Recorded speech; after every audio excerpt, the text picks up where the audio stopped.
नमस्कार बंधुओं। आज के समय में युवा हो या बुजुर्ग, सभी कमर दर्द से काफ़ी परेशान रहने लगे हैं। कुछ लोग तो दवाइयों के सहारे ही अपने जीवन को चला रहे हैं। कई लोगों का कमर दर्द तो यहाँ तक बढ़ जाता है कि ऑपरेशन कराने तक की हालत हो जाती है। आयुर्वेद के पंचकर्म चिकित्सा पद्धति में इसका बेहतरीन इलाज है। तो चलिए आज गुलशन जी से इसी विषय पर जानते हैं। कमर दर्द के मुख्य कारण क्या हैं? नमस्कार दोस्तों, मैं डॉक्टर गुलशन जांगीड़, सुमन हॉस्पिटल फतेहपुर राजस्थान से। दोस्तों, मैं एक न्यूरोपंचकर्म विशेषज्ञ हूं। दोस्तों, मैं रीढ़ की हड्डी से संबंधित जितने भी दर्द हैं उनको बिना ऑपरेशन या बिना सर्जरी के ठीक करता हूं। दोस्तों, आजकल के समय में आज हम वीडियो में आगे बात करेंगे एक ऐसी कॉमन समस्या के बारे में जो जिससे पीड़ित रोगी आपको हर घर में मिलेंगे। शायद ही कोई ऐसा व्यक्ति हो जिसने अपने किसी जानकार में या अपने किसी रिश्तेदार में ऐसा पेशेंट ना देखा हो जिसको कमर दर्द हो। दोस्तों, कमर दर्द, जी हाँ, कमर दर्द एक ऐसी कॉमन समस्या है। पहले हम समझते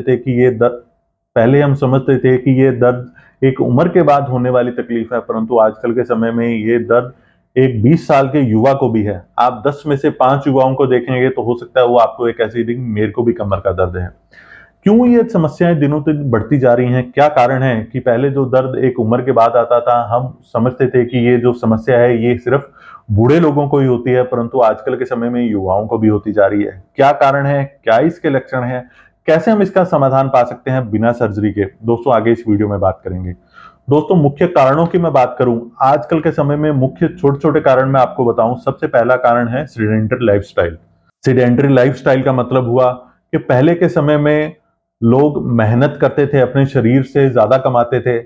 आजकल के समय में लोग डेस्क जॉब ज्यादा करते हैं, बैठे रहते ही ज्यादा डेस्क जॉब ज्यादा करते हैं, जिनको ज्यादा समय चेयर पर बैठा रहना पड़ता है, चाहे वो ऑफिस में हो, चाहे वो अपनी दुकान पर हो या किसी गद्दी पर हो, जिसकी वजह से उनके शरीर में मूवमेंट्स कम होती हैं, उनके जोड़ों की मूवमेंट्स कम होती हैं। वो मूवमेंट्स कम होने की वजह से जोड़ों में जो लचीलापन है वो खत्म होने लग जाता है, और जोड़ों में जो लचीलापन खत्म होने की वजह से आगे जाकर के उनके जोड़ों में जब लचीलापन खत्म होता है तो आगे जाकर के वो कहीं ना कहीं दर्द की समस्या उत्पन्न करता है। दूसरी बात, मांसपेशियों में सूजन या ऐंठन। कई बार दोस्तों, किसी कारणवश, किसी एक्सीडेंट की वजह से या किसी चोट लगने की वजह से मांसपेशियों में सूजन आ जाती है, उसकी वजह से भी कमर दर्द शुरू हो जाता है। किसी एक्सीडेंट की वजह से अचानक से व्यक्ति जब झुकता है, हो सकता है किसी कमर की मांसपेशियों में ऐसी ऐंठन आए या चोट लगे जिसकी वजह से व्यक्ति को कमर दर्द शुरू हो जाता है, या किसी एक्सीडेंट की वजह से व्यक्ति को कमर दर्द शुरू हो जाए। जब व्यक्ति, आजकल आपने कई बार सुना होगा, जब व्यक्ति किसी ऊंचाई से गिर जाते हैं तब भी उनको कमर पर चोट लगती है, जिसकी वजह से भी सारी समस्याएं हो सकती हैं। इसके अलावा मोटापा इसमें एक मुख्य कारण है। वजन बढ़ने की वजह से हमारी रीढ़ की हड्डी जो है उसका आधार हमारी मांसपेशियां ही हैं। जब मांसपेशियां कमजोर होती हैं तो मोटापा बढ़ने की वजह से पेट आगे की तरफ लटकता है और रीढ़ की हड्डी भी आगे की तरफ चली जाती है, जिसकी वजह से भी ये समस्या हो सकती है। इसके अलावा विटामिन डी की कमी, विटामिन डी पहले के समय में विटामिन डी की कमी भी कमर के दर्द का मुख्य कारण बनता जा रहा है। विटामिन डी हमको धूप से मिलता है। पहले के समय में हमारे शरीर में प्रचुर मात्रा में विटामिन डी मिलता था क्योंकि हम आउटडोर एक्टिविटीज ज्यादा करते थे, परंतु आजकल के समय में लगभग युवा इंडोर एक्टिविटीज करते हैं।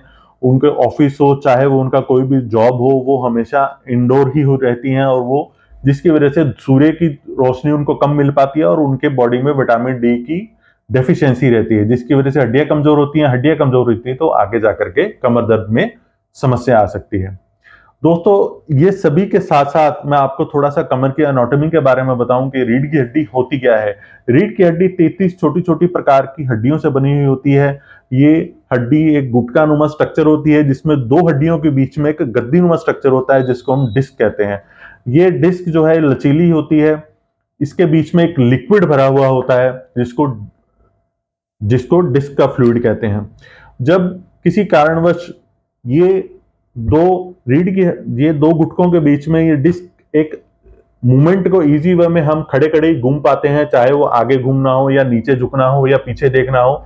ये जो मूवमेंट्स हैं इसमें सहायक रहने का काम डिस्क करती है। इसके अलावा जब हम चलते हैं तो जो झटके रीढ़ की हड्डी को लगते हैं वो हड्डियों में झटके ना लगे, वो शॉक अब्जॉर्बर का काम जो है ये डिस्क करती है। जब किसी कारणवश जो मैंने आपको ऊपर कारण बताए हैं, इन कारणों की वजह से जब ये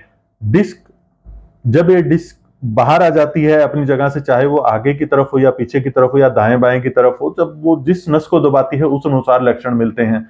चाहे अगर वो गर्दन की तरफ से दबाती है तो सर्वाइकल के लक्षण मिलते हैं, जब वो नीचे की तरफ से दबाती है कमर के नीचे के हिस्से से, तब वो पैरों में लक्षण मिलते हैं। कमर दर्द में क्या क्या टेस्ट कराए जाते हैं? आपके लक्षणों के आधार पर कुछ टेस्ट एडवाइस करता है, जिसमें एक्सरे हो सकते हैं, एमआरआईज हो सकती हैं या कुछ ब्लड टेस्ट हो सकते हैं। उनके आधार पर आपका डॉक्टर आपको बताता है कि आपको किस कारण से कमर का दर्द है। इसमें इलाज क्या है? तो इलाज में मुख्यतः अगर आपको मोटापा है तो आपको अपने शरीर में वजन, एक्स्ट्रा फैट जो है उसको कम करना पड़ेगा और शरीर की मांसपेशियों को, स्ट्रेंथ को बढ़ाना पड़ेगा। क्योंकि आजकल के समय में हमने देखा है कि युवा एक्सरसाइज तो कम करते हैं, शरीर पर ध्यान कम देते हैं, जिसकी वजह से शरीर की खुद का वजन उठाने की कैपेसिटी जो है वो कम है। शरीर की मांसपेशियां इतनी डेवलप नहीं हो पाती हैं और अचानक से इतनी डेवलप नहीं हो पाती हैं और वो कमजोर मांसपेशियां ही हमारे शरीर का वजन उठा नहीं पाती हैं और धीरे धीरे वो थक जाती हैं। और आगे जाकर के जब हम एक्सरसाइजेस कम करते हैं जिसकी वजह से उनको प्रॉपर ब्लड सप्लाई नहीं मिलती है, स्ट्रेचिंग नहीं मिलती है, जिसकी वजह से जोड़ों के दर्द की समस्या उत्पन्न हो सकती है। इसके साथ दोस्तों जो सेडेंटरी लाइफस्टाइल है, यानी हमको इंडोर एक्टिविटीज अगर हम करते हैं या हमारी जॉब ऐसी है कि हमको लंबे समय के लिए बैठना पड़ता है, तो कोशिश करें कि आप 45 मिनट बैठने के बाद कम से कम 5 मिनट के लिए उठ के एक वॉक लेकर के अपनी बॉडी को स्ट्रेच करें, जिससे आपकी जोड़ों में वापस से ब्लड सप्लाई बढ़े और जो जोड़ आपके ब्लड सप्लाई की कम होने की वजह से जाम हो रहे हैं उनको थोड़ी सी ब्लड सप्लाई मिले और उनको थोड़ी सी आजादी मिले। अगर विटामिन डी की कमी है तो क्या करें?